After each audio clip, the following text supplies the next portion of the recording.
Bonsoir et bienvenue dans l'interview. Aujourd'hui, je reçois Julie De Groot. Bonsoir. Alors, députée bruxelloise, CDH, et aussi présidente du Parlement francophone bruxellois. Alors, en cette fin d'après-midi, dans l'Écho, votre collègue Céline Frémaux est vraiment furieuse parce qu'elle a découvert que des cabinetaires socialistes francophones et néerlandophones étaient allés en séminaire avec l'équipe du SAMU social et qu'on a tenu à l'écart les propres responsables de son propre cabinet.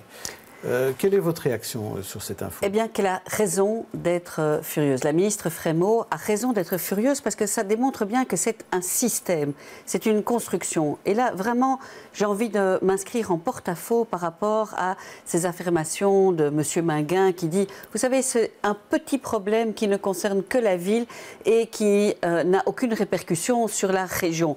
On voit bien, le SAMU social, lorsqu'il organise ses mises au vert, n'invite que les deux cabinets socialistes. Ça ne va pas. C'est une occupation, une sorte d'arrogance de pouvoir qui ne va pas. C'est ça le système. C'est ça qu'on a dénoncé, c'est un système. Et là, il y a eu beaucoup de gouttes qui ont fait déborder un vase très rempli, mais ça, c'est encore quelque chose où on se dit, ce n'est pas possible. Et surtout, ce n'est pas juste la ville de Bruxelles.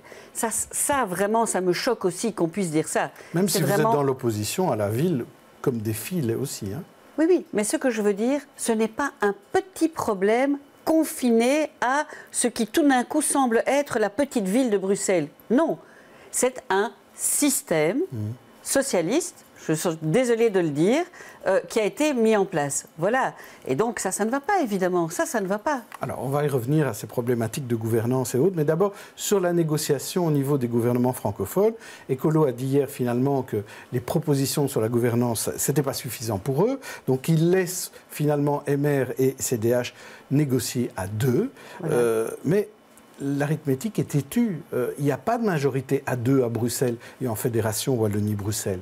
Alors, qu'est-ce qui va se passer? Je pense que les négociateurs, ils sont dans une pièce, mais que la porte, elle est très ouverte. La porte de cette pièce, elle est restée ouverte. Elle est restée ouverte pendant la journée aujourd'hui. Elle restera ouverte pendant ce week-end. Tant pour Écolo, bon, qui... j'allais dire pareil à lui-même, a été assez intransigeant, alors qu'il a vraiment fait bouger les lignes. Je regrette cette intransigeance parce qu'Écolo a vraiment fait bouger les lignes, qu'une porte ouverte vis-à-vis de défis. Et donc, à un moment, c'est ça la question. Voilà, la question qui se pose, c'est est-ce que M. Minguin est prêt à ne pas gouverner avec l'EPS en région bruxelloise et en Fédération Wallonie-Bruxelles? C'est une question assez simple. Il met sur le même plan EPS, CDH et MR. Il dit que les trois partis traditionnels doivent nettoyer leurs écuries. Oui. Mais vous savez, moi quand même, nettoyer les écuries, moi je veux bien. Et évidemment, M. Minguin est éminemment intelligent, rusé. Il connaît la politique comme sa poche. Mais je veux quand même dire, si vous permettez, trois petites choses. Un, il a réussi à faire paraître l'idée que MR, PS, CDH étaient des partis traditionnels. Et en fait, tout le monde dit, ah oui, les partis traditionnels. On cite M. Minguin, lui-même est au pouvoir depuis 22 ans. C'est son, ça. On a tous à vraiment respirer et avoir quelque chose de nouveau. Deux, ce n'est pas la ville de Bruxelles.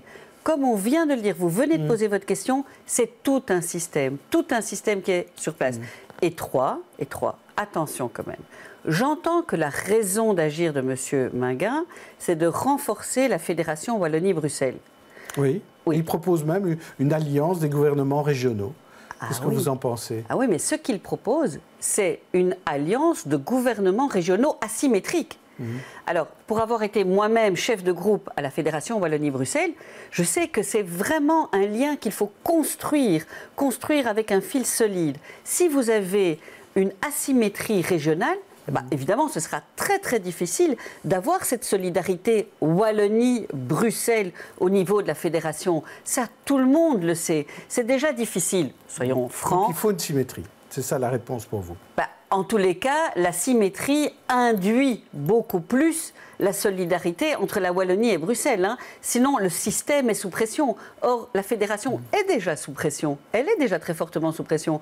Elle sera encore plus sous pression si ceux qui y sont représentés appartiennent à des solidarités différentes en Wallonie et à Bruxelles. C'est parfois difficile de comprendre la différence entre la symétrie et l'asymétrie en un mot. Enfin, c'est vrai, c'est vrai. Parlons du CDH à présent. Alors, hier, j'avais comme invité Zoé Genot, et elle se posait la question, est-ce qu'il y a un CDH bruxellois qui est différent du CDH fédéral? Et voici sa réponse, et vous allez me dire juste après ce que vous en pensez. Je pense que Ludgen n'était même pas représentant du CDH, parce que quand je vois en région bruxelloise, le gouvernement, la ministre Frémaux CDH ont continué à fonctionner tranquillement, comme si de rien n'était. Je ne sais pas très bien ce que a voulu faire Ludgen. Est-ce qu'il avait un petit problème à Bastogne parce qu'il allait perdre son magnorat, parce que le PS et le MR s'entendaient sur son dos et qu'il a voulu faire cet électrochoc? Je trouve que c'est un peu irresponsable. Est-ce que vous êtes tous sur la même longueur d'onde au CDH? Alors, d'abord, on n'a pas continué tranquillement à Bruxelles. On a continué à prendre nos responsabilités avec des textes vraiment importants qui sont en train d'être adoptés d'ici la fin parlementaire. Oui, on a continué. Est-ce que c'est tranquillement? Non, ça paraît un peu... C'est plus tranquillement qu'en Wallonie, en tout cas. Alors, c'est vrai qu'à Bruxelles, on ne s'invective pas.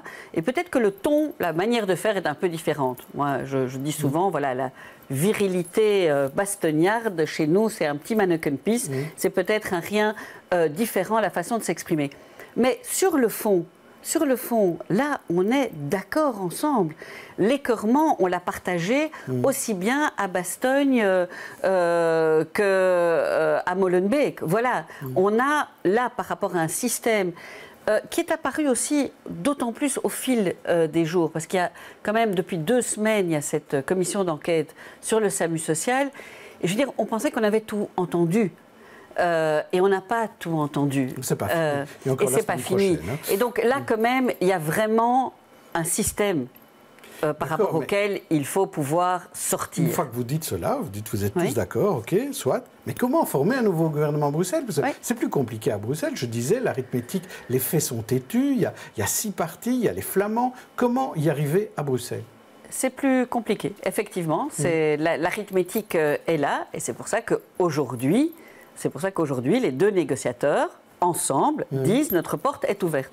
On ne négocie pas de façon exclusive et on attend que d'autres partis rejoignent justement cette arithmétique, en particulier à Bruxelles. On verra si c'est entendu ou pas. Alors, une des difficultés avec les écolos, notamment, c'était cette problématique du décumul intégral. Et Maxime Prévost a dit ce matin à la radio que ça allait coûter 7 à 8 millions d'euros si on fait ce décumul intégral. Est-ce que c'est vraiment un bon signal et un bon message démocratique de dire surtout ne décumulons pas parce que ça va coûter trop cher? Non, je pense que le coût, pas seulement de la démocratie, mais du message qu'on doit faire paraître à la population, il peut être élevé. Aujourd'hui, les gens, ils ne veulent pas entendre, et là par rapport à ce qu'a dit Maxime, ils ne veulent pas entendre que ça coûte X millions d'euros. Ils veulent entendre qu'on veut vraiment une nouvelle façon de faire de la politique. Et donc, franchement... Alors pourquoi non au décumul intégral? Pourquoi le CDH n'en veut pas? Non, alors... Il y a d'abord une représentativité qui est réelle au niveau des entités parlementaires, voilà, et qui est utile dans certains cas. Moi, toute l'après-midi d'hier, j'ai parlé de la dotation générale aux communes, donc vraiment 300 millions qui vont être donnés de façon forte aux communes, qui les fait vivre, qui leur permet de faire, de répondre au boom démographique et à la pauvreté. Il n'y a pas besoin d'être député bourgmestre alors pour parler de ça. Non, mais quand même, les réalités, elles nous reviennent souvent du terrain. Voilà, elles nous reviennent souvent du terrain. Moi, voilà, personnellement, je pense qu'il y a un équilibre à trouver. C'est ça. Il y a un équilibre. Vous êtes plus souple que la position officielle qui est de dire non au décumul. C'est ça? Vous êtes plus souple, vous, personnellement? Oui. Alors, je pense que si un décumul intégral m'était imposé, je n'en serais pas du tout malheureuse. Alors, au Parlement bruxellois, ça fait déjà 4 mois qu'on discute entre chefs de groupe et président du Parlement bruxellois pour arriver à une nouvelle gouvernance à Bruxelles. Et là, apparemment, ça coince. Il y avait une conférence de presse qui était prévue la semaine prochaine. Elle est remise à plus tard. Apparemment, on n'a pas l'air d'avoir tous le même avis sur là, le décumul des revenus. Donc, sur un non-cumul d'un revenu privé avec une fonction de député ou de bourgmestre. Et la position du CDH est également réservée là-dessus? Oui, alors, parce que je voulais répondre très franchement à la première question. Donc, moi, personnellement, si on m'imposait de n'avoir qu'une seule fonction comme je l'ai aujourd'hui, je trouve que c'est logique et normal. Je l'ai dit clairement. Voilà. Et j'ai du respect, par ailleurs, pour ceux qui veulent une représentativité au sein du Parlement. Sur le fait de pouvoir inclure dans les 150% de la rémunération parlementaire les revenus privés, j'entends quand même vraiment un argument fort qui est de dire attention, on n'aura plus dans un Parlement ni un médecin, ni un pharmacien, ni un avocat, même s'ils n'ont pas été toujours... des fonctionnaires, c'est ça. Non, je n'ai pas de mépris vis-à-vis des fonctionnaires, ni par exemple quelqu'un du monde rural. Et donc, attention. Bruxelles, c'est plus dur. Hein. Non, mais ici, on fait quand même des règles qu'on essaye justement de symétrie pour tout le monde. Un agriculteur, qu'est-ce qu'il fait par rapport à son activité? Et donc, vous préférez qu'on puisse garder un certain cumul? Alors, je pense qu'on peut être inventif. Et au bureau du CDH de la semaine dernière, on entendait un représentant luxembourgeois, où là, on a un système assez inventif, justement, pour avoir une représentation qui garde un certain revenu privé, mais pas de la même façon, pas calculé de la même façon que chez nous. Je pense qu'on peut être inventif par rapport à ça. Merci Julie Desgrottes. On se retrouve lundi avec une autre interview. D'ici là, bonne soirée et bon week-end à tous.